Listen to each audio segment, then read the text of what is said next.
we're going to find out which of these ladies really is the incredible Rosa Parks. Will the real Rosa Parks please stand up?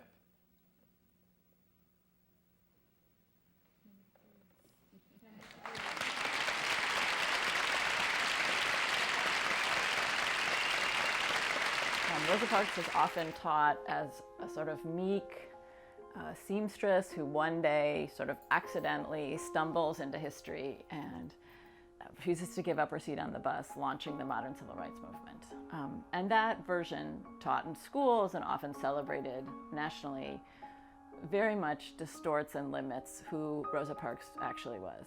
Her activism starts 2 decades before her historic bus stand on December 1st, 1955, and will continue for 4 decades after.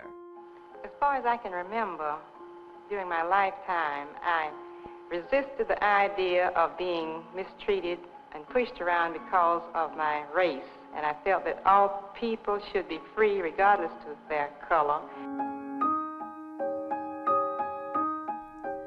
One day when I was about 10, I met a little white boy named Franklin on the road. He was about my size, maybe a little bit larger. He said something to me and he threatened to hit me, balled up his fist as if to give me a sock.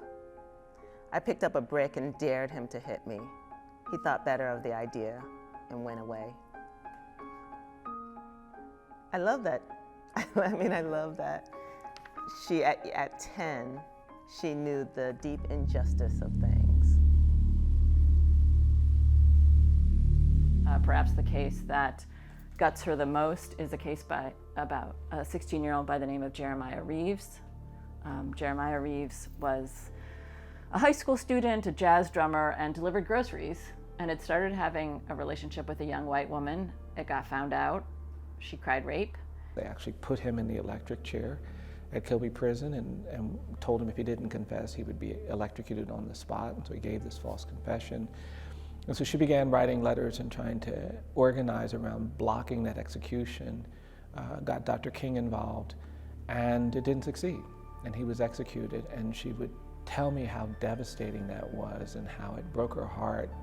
This is a Rosa Parks letter from 1956. I cried bitterly that I would be lynched rather than be run over by them. They could get the rope ready for me at any time they wanted to do their lynching. While my neck was spared of the lynch rope and my body was never riddled by bullets or dragged by an auto, I felt that I was lynched many times in mind and spirit.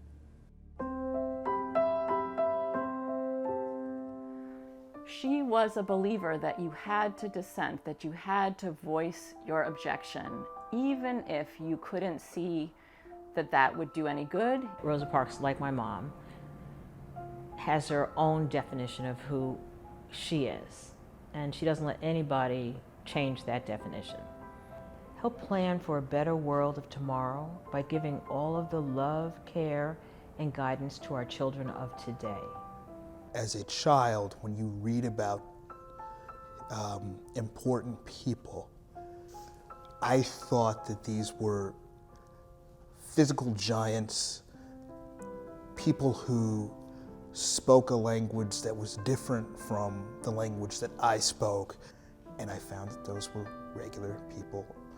And so I have always felt that, you know, a person does not have to be out of this world to accomplish something extraordinary.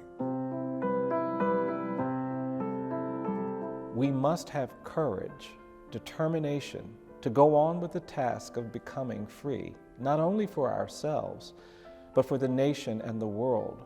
Cooperate with each other, have faith in God and in ourselves. And I just think we underestimate the kind of courage it took to stand up to these forces that had silenced and marginalized Black people from the very day we came to this continent, and yet she was taking them on. I think it was really an amazing part of her legacy, was the courage, the strength, the bravery that defined her as a human being. I think when we're involved in excavating American history and coming to terms with our real history, I think too often we find that most history is a sanitized Madison Avenue version of it. But she's a lifelong activist, and she represents the variety of strategies to combat the persistent racism in the United States. I think it's important that we liberate Rosa Parks and liberate ourselves from the tyranny of this superficial history. Hurt, harm, and danger. The dark closet of my mind. So much to remember. And yes, it's somewhere in the dark closet of my mind too.